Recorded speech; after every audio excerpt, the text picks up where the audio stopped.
Brushing for the face, for the rooting and suck reflexes.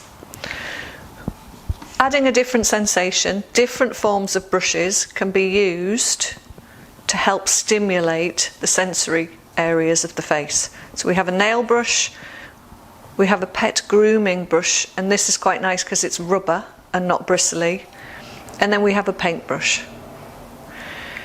So for larger movements, these sort of ones can be used just to sweep the face, just to add some sensory information and help calm down those rooting reflexes. You can go across and down and round and up, or around the chin or under the chin, and follow the line of the jaw. You can then do that with a brush, with a nail brush, which is a little bit more coarse, and therefore you probably want to lighten the pressure initially.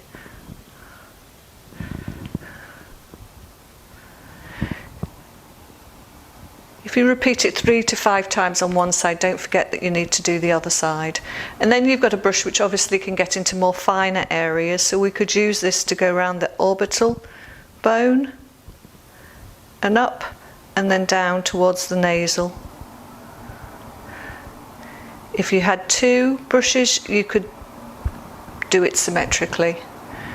We can do circles here, sort of small circles here, and then larger circles.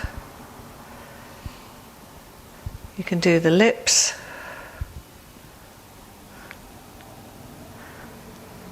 along the jawline, up to the ears, up and along the hairline. So remember to repeat each one 3 to 5 times and make sure you've managed it symmetrically on both sides of the face.